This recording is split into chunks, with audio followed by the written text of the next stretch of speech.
Hello, everyone. It's Shane Kanto, your Wasteland Reviewer. And welcome to Lost in the Wasteland, my weekly interview show where I get the chance to learn a little bit more about somebody's perspective on movies. And I have my buddy Sid here. I've known Sid for a long time, and this is the second time on the show. So, Sid, thanks for coming. Thanks. Happy to be here. It's a fresh, young perspectives on the show, which is always nice to shake things up. It's always fun talking to I remember asking I have a couple of friends I've met through Sif Pop that are still in college, and it's just like, oh, what was the first movie you saw in theaters? Oh, like Cars. I'm like, Yeah. so, but I appreciate you hopping back on the show again this time for a second round of questions. So, without further ado, so Sid, what's a previously released film that you have not seen, but you're most looking forward to checking out? There's a lot. I'd say I've seen a lot of clips of the movie Eternal Sunshine of the Spotless Mind, and I think it looks really cool, and I like the concept a lot. And I don't know anything about what the plot is. Like I know like it's about like memory loss or something, but that seems really cool and interesting. So I want to check that movie out. I also want to check out Dunkirk because I really like war movies and I really like Christopher Nolan. So Mhm. natural fit for me. So I'd say those are the two movies that are definitely on my watch list. So there's a lot, Yeah, it'd be a long answer if I said all the movies I want to watch. I feel like any movie fan is just like endless watch list. Yeah. But I remember in college watching Eternal Sunshine for the first time and Mhm. being pretty blown away by how interesting and out of the box that it is. And then Dunkirk's an experience. I Mhm. remember sitting in a theater, just like nonstop tension, like to the point where people had to walk out of it in IMAX because it was that intense. Like, Yeah. here you go, Christopher Nolan. You accomplished what you wanted. Yeah. Now, Sid, what's a film that hasn't come out yet that you're most excited to check out? Well, if you'd asked me this question last week, I would have said the Batman, but it obviously came out this week, so There you can't go. anymore. But I did go and watch it, and it reached my expectations, so I'm very happy Yeah. with that. But I'd have to say probably the next Spider-Verse movie, because I love Okay. the original Spider-Verse, and I'm really excited to see how they explore the concept because I think there's a lot of potential in it. And also, Indian Spider-Man is going to be in it, so I'm a little bit biased. Oh, there you So go. yeah, Yeah, because it's Across the Spider-Verse Part 1, right? Coming out yeah. this year. Mhm. So even just based off that teaser trailer they released with all the different animation styles and the different worlds, and Mhm. Oscar Isaac's what Spider-Man like 3000 Yeah, something, whatever. 2093 or something. I don't know. Yes, In the popping in future. there and beating the crap out of Miles Morales is just like there was a nice tease at the end of the last movie. So it's interesting because there's so many different things they could do with that, and I'm sure they're gonna try them all. So Mhm. hey, and multiverse Spider-Man movies work. Yeah, at the box office at least. No Way Home, I think, is like up to $790 million domestically, Yeah, and closing in on $2 billion worldwide. So yeah, I think people wanted to see more Spider-Man. So we'll get more Spider-Man. yeah. Now, what is a film you wish would be remade? Um, that's a good question. Would you say like remade today, or like you go back in time and it gets remade? So I would say something that whether it's something that you're like, this is a cool concept and I wish they could have done it better, or they just, it's something that you really enjoy and want to see made in a modern time. So like you're remaking this movie today. Okay. I would say there's not really many movies that want to be like remade in a modern way because I think if it's really a great movie, it'll be timeless and it doesn't need to be remade. But I would say I definitely think they should have done the Star Wars sequels very differently because I think individually as movies they're all pretty good. They just definitely didn't have a plan going in, and it just doesn't feel like a cohesive trilogy.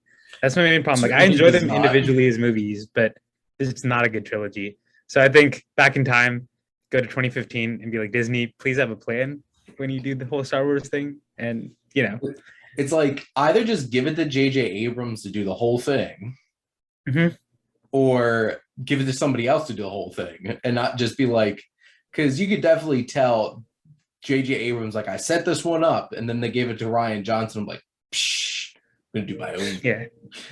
And then J.J. Abrams takes it back and just like, you ruined my thing. Now I'm gonna ruin your thing, and Yeah. actively trying to undermine each other. So yeah, I agree. That did, as a whole, that did not turn out so well.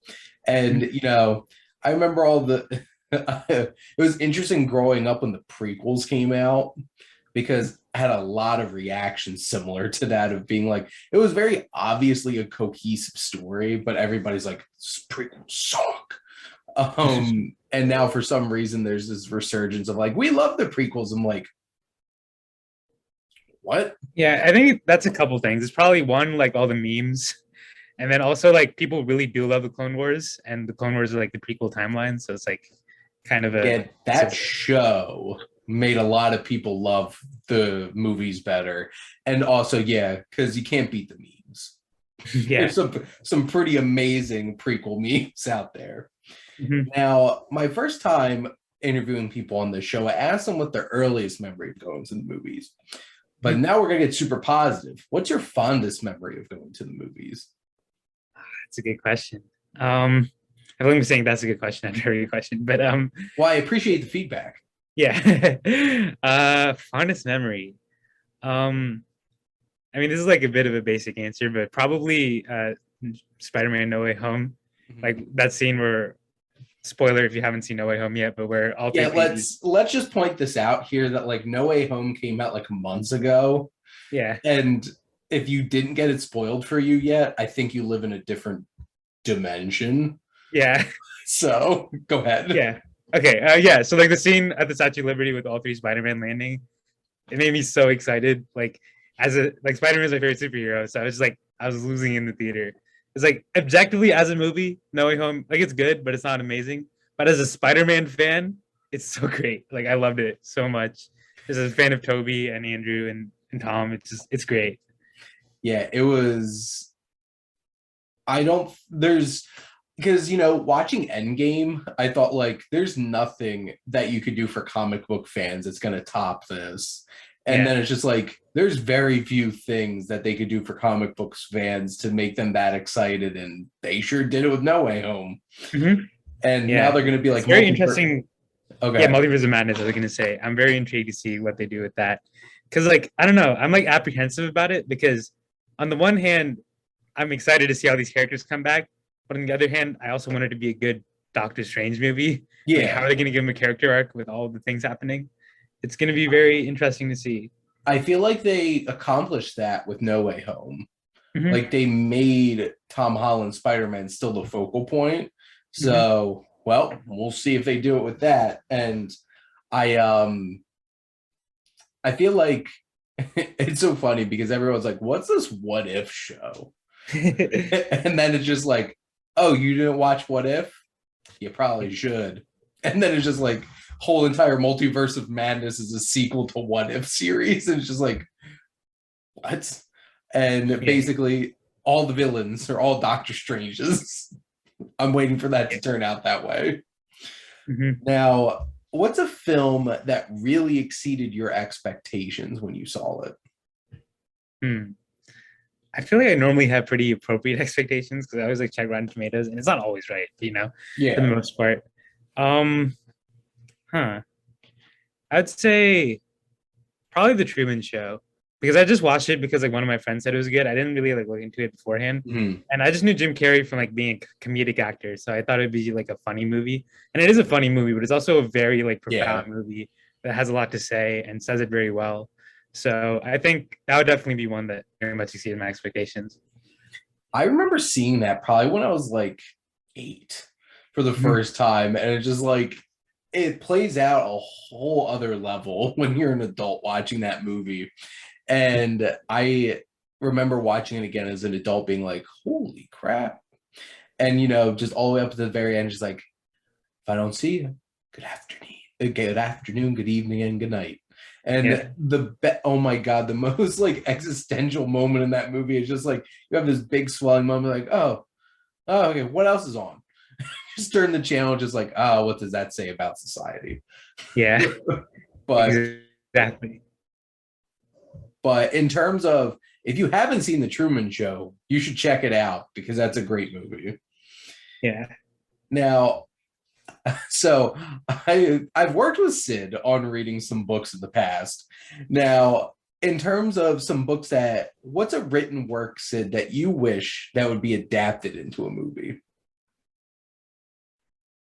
Hmm.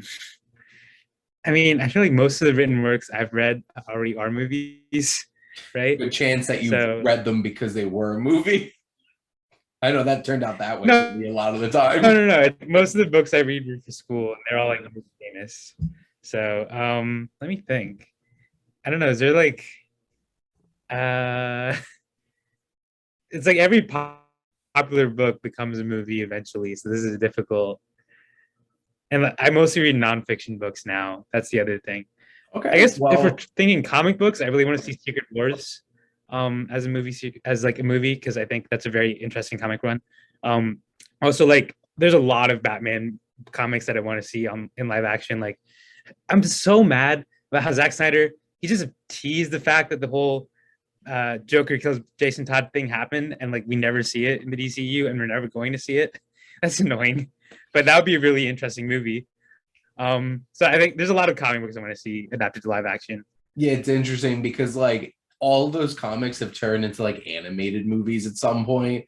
And like they had the long Halloween that came out this past year all in like animated version. And they definitely drew upon some of that in like the Batman. Like you could feel a little bit of that. But like Yeah, I could definitely see Secret Wars. That's a the you know what? I thought Endgame was a pipe dream. Secret Wars, like at some point it's gonna happen. And I remember they did Secret Wars basically on the 90s Spider-Man cartoon. And that was like one of the last like arcs of the show. And I left you on like the biggest cliffhanger. There's nothing more frustrating than being a 90s Spider-Man fan and watching that show and the last episode just leaving you there. You're like, but what happened next? yeah, So, but Secret Wars is like bringing it out, like pulling out all the stops and like incorporating everybody would be crazy. Now, yeah, obviously, I feel like a big part of people's experiences with movies nowadays are trailers. Because, we have trailers for trailers, we have teases for trailers, we have teases for teases of yeah. trailers. But Sid, what's your favorite movie trailer? A little bit of recency bias in this, but I'd say the Suicide Squad trailer because I really hated the original Suicide Squad. So I was Mhm. very apprehensive about the Suicide Squad. Then I saw the trailer and I was like, wow, this is a real James Gunn movie, which I love James Gunn. And I was like, Mhm. okay, I'm going to watch this movie. And I did, and it was great. And I really like the Peacemaker show too. So I think that trailer was really important because it made me believe that Suicide Squad could be good. I mean, obviously, I knew that there were good comic runs and good animated series, but it made me believe it could be good in live action and in the DCU. So I love the Suicide Squad. That was such a great time. yeah, And I remember watching the trailers and like I legitimately laughed at almost all of John Cena's crap that he says in that yeah, trailer. it's great that he's And getting a show and he's getting a season 2 as well. So yeah, because yeah, Peacemaker was great. That was way better than that show had any right to be. yeah, And John Cena was so great in it. I'm just like, and as a pro wrestling fan, I'm just like, I can't believe John Cena.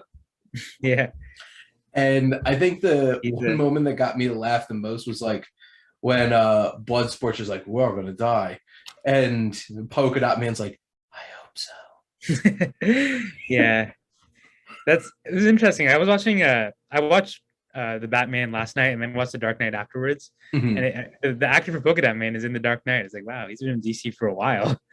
Yeah, he's the one guy that he captures and like what Harvey Dent's doing the flipping the coin thing with him.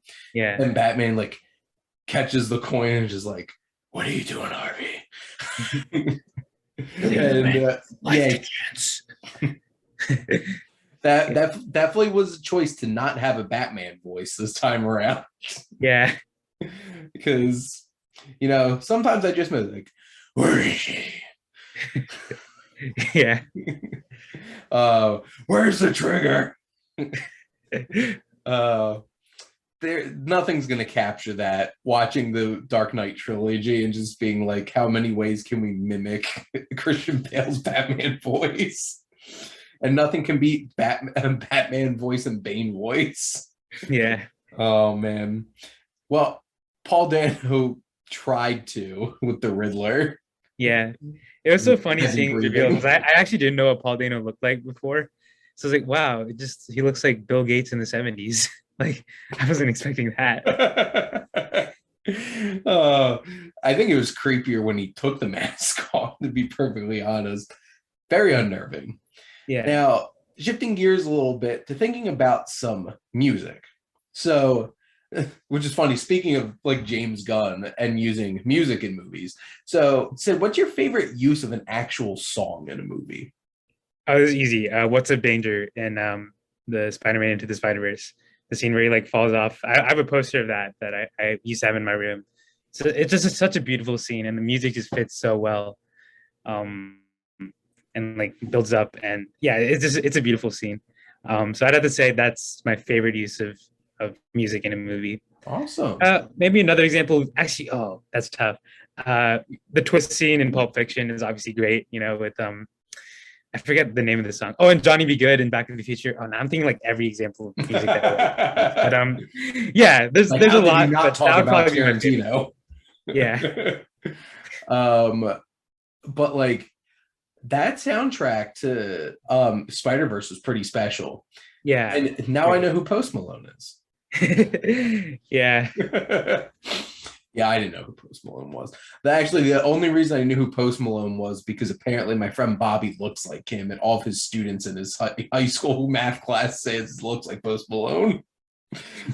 But Sunflower, that was a nice song in that, and like the score in Into the Spider Verse, like the Prowler song is yeah. The Prowler score intense. is great. Yeah. Intense. Which segue. So thinking about instead of songs but scores. So Sid, if you're going to sit down and you're going to put on any movie score, what's that score going to be?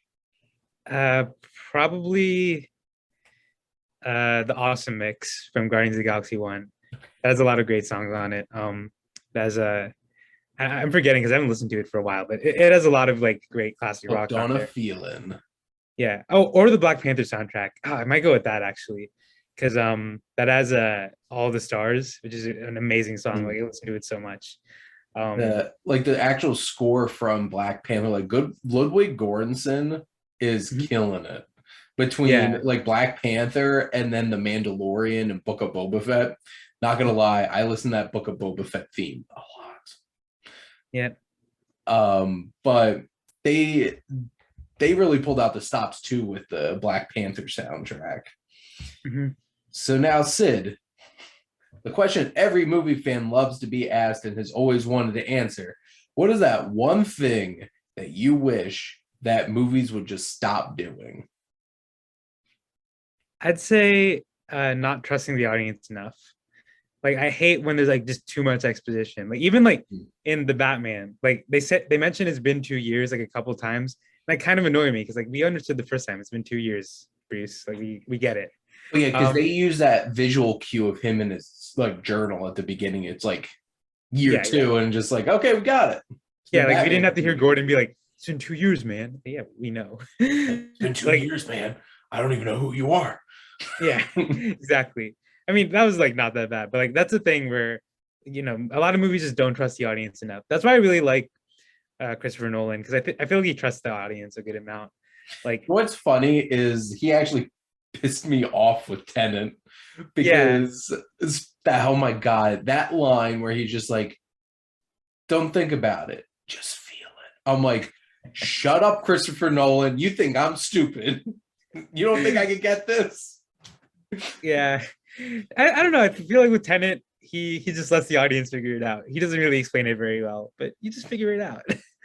If He you know, you basically know. acts just like, You won't get this, so don't even try." Just like, "Oh, okay." Yeah. Um, I know one thing that people like. It's interesting that you brought up Christopher Nolan because my fiance Jess complains about all the exposition in his movies all the time, and I feel like I love Interstellar a lot, but there's some like serious, just like let's dump a whole bunch of science on you.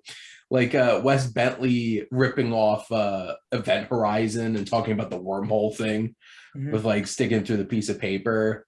But I get the exposition thing is just like if your whole entire movie is just you getting things explained to you, is just like Mhm. this isn't as fun as it could be. Yeah, exactly. I mean, I don't know. I feel like I just thought of Christopher Nolan because his movies are notoriously like confusing. But Mhm. I think that I'd rather have the movie be too confusing than like too much exposition. Because if it's too confusing, you'll want to watch it again. Yeah, So, I feel like Memento definitely is just like it, which is funny because I feel like Memento uses the exposition against you because it's all a lie.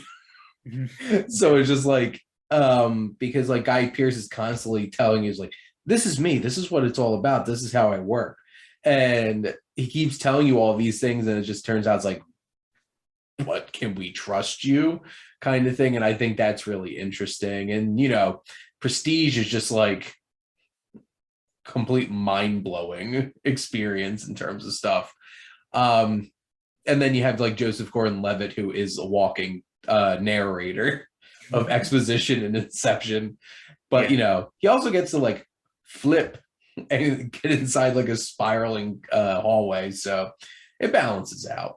yeah, I wanted to hear him say a bunch of exposition while in a spiraling hallway. That would have made it interesting. that would have been very interesting. Yeah. But now, Sid, how I always wrap up this interview anytime is with my little wild card where my guest gets to ask me a question. Ooh, So, what would you like to ask the Wasteland Reviewer? huh. It's a good. Let me think about it for a second. Um, okay, if a studio were to call you up and be like, "Hey Shane, we want to give you $150 million to make any movie you want," what's the movie you would make? I would make so I have 4 scripts all ready to go. I have them written. We're making it. I do some screenwriting on my own, and like I actually have like a series of movies that I wrote, and it would definitely cost less than $150 million, so I'd have a lot left over. Yeah. But like one thing that I dreamed of doing, like there's a couple of things that I would love to do. So like I'm a huge Rush fan, and they have an album, their last album, Clockwork Angels, got adapted into a steampunk science fiction novel. And I would love to adapt that. It would be so cool. Be like this rock opera with like steampunk stuff. And I would also remake I Am Legend and actually make it right this time. I imagine it's the one with the Will Smith and like the dogs, right? Yeah. That's a funny thing because in the book by Richard Matheson, that dog's in like one chapter. Mhm. Not even his dog. But they're Well, just like it's a cute we're dog. They want it in the movie. exactly. They're like, we need to give him a cute dog, and we're gonna do that. And then we're gonna make you feel like crap when we do something bad to it. It's just like, Yeah. how dare you? But Mhm. like, I don't, have you ever read I Am Legend? I haven't. I've heard it's a good book though, and I've heard like there are a lot of differences. It's like vampires, like Mhm. actual vampires. So like for some reason, I Am Legend, they're just like, let's make weird zombie things. Mhm. Because like they're conscious and they taunt him at night, and like it's eerie, it's unnerving. I would there's been 3 adaptations of that book up to this point, and none of them really captured the book. So I think that would be pretty cool. I'd totally make that. And probably my last idea would be I'd make a Ghost Rider movie. We might get one eventually because Moon I'm Knight's sure we coming. will. Yeah, So and I think they're setting up the whole like I don't know Dark Avengers, and I'm guessing they'll have Ghost yeah, Rider. with like Blade and Black Knight and probably Ghost Rider at some point. Moon Knight, maybe Echo, Daredevil, Yep. all those guys. So it's like they're setting up them, they're setting up the Thunderbolts. And there's like all Yeah. the teams fighting each other. But I would be really down for like the Dark Avenger kind of thing, where it's just like the really creepy, eerie, and dark characters, I'm down. But I've heard a lot of rumors that Norman Reedus is like who they might want for Ghost Rider, which I'm like, that's interesting. Wait, who's Norman Reedus? I don't know who that is. Have you ever watched Walking Dead? I know of it. He's Daryl. Oh, is that the black guy?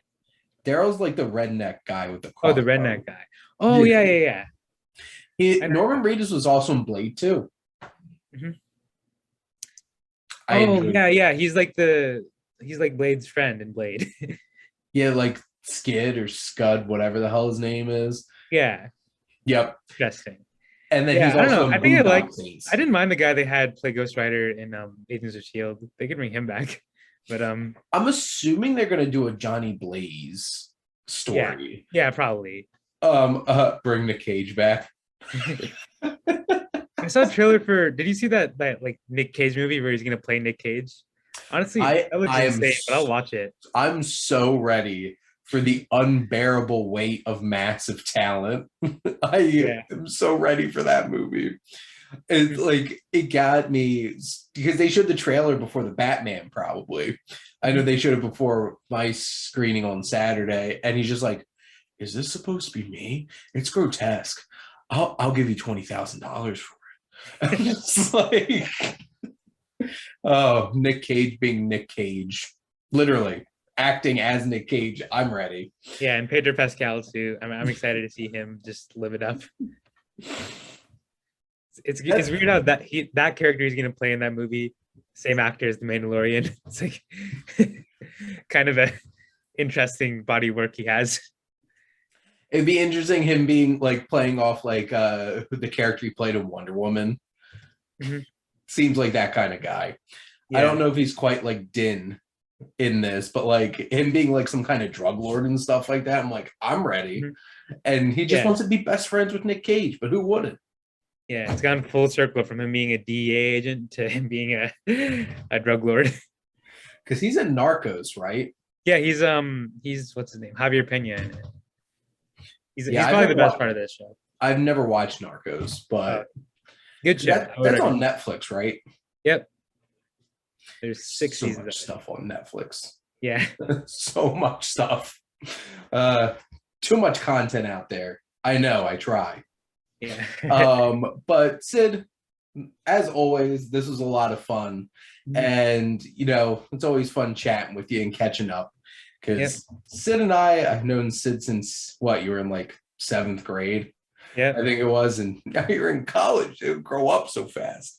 But now you're a man and talk about movies and stuff like that.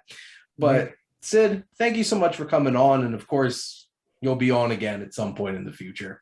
Yeah. But would you like to shamelessly plug any kind of social media or any kind of thing like that for the lovely folks out there? Sure. I have a YouTube channel. Shane, you can link in the description. I've been on a bit of a content break, but I'm planning to come back soon. I make like vlogs and stuff like that, just like showing my life at college. But I also do stand-up, so I'm going to post clips of that on that channel. So yeah, should be exciting times on my YouTube channel coming up. So yeah.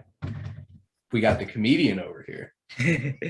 There you go. So yes, check out Sid's channel, and thank all of you out there for always tuning in and supporting your Wasteland Reviewer.